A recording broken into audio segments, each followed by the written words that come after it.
Ayesha Kajee is a political analyst and the executive director of the Freedom of Expression Institute, and she joins us now from Johannesburg with more on this story. So, Ayesha, political dynasties are reality all over the world, but democracies ensure that there are not one continuous rule. But in Africa, when you look at Gabon, Togo, even places like DRC, one family is either ruling or wielding enormous influence. Why is that?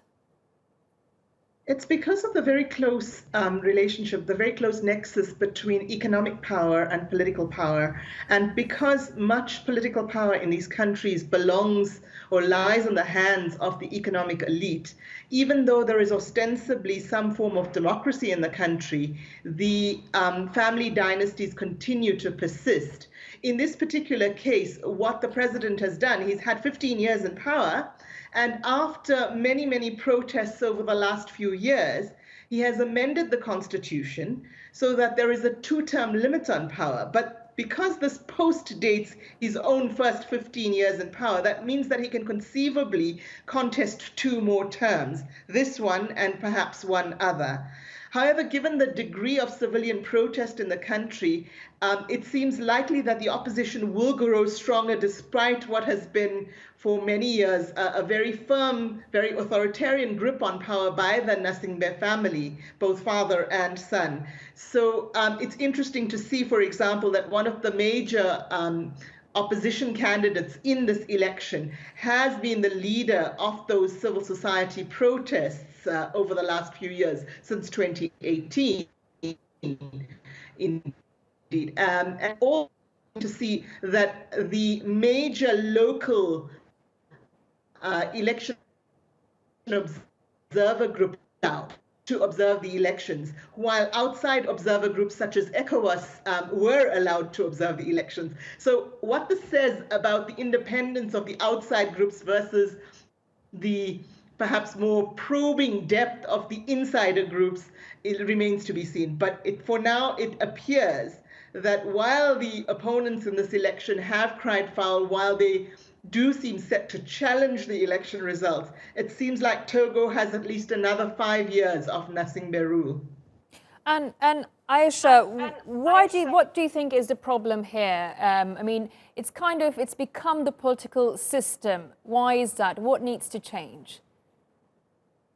Well, what needs to change really is an opening up of political voice in these countries, in Togo, in Uganda, in many of the countries that you've mentioned, Gabon as well. What happens is that any kind of freedom of expression is very, very heavily suppressed.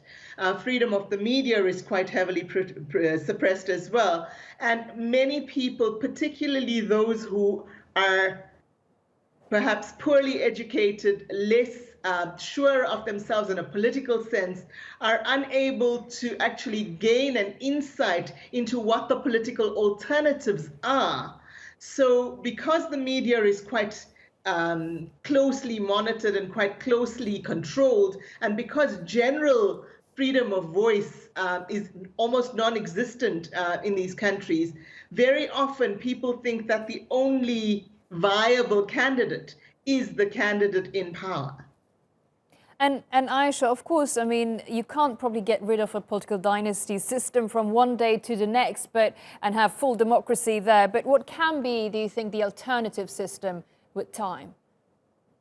With time, a growing amount of freedom of voice and a growing amount of civilian power, power in the hands of civil society organizations. So outside groups, for example, should be looking to actually empower grassroots groups, people who can make a difference on the ground. Of course, economic policy is very important as well. If economic power is concentrated in the hands of a small political elite, as it currently is in both Togo and the other countries you've mentioned, as long as that is the case, one knows that realistically to win an election, to contest and win an election, resources are needed.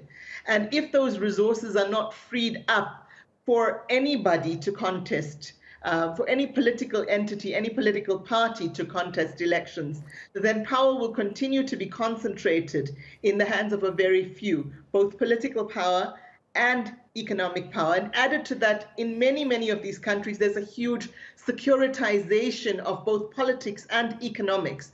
So military power or security power is another component to that mix. Ayesha Kajee, thank you very much.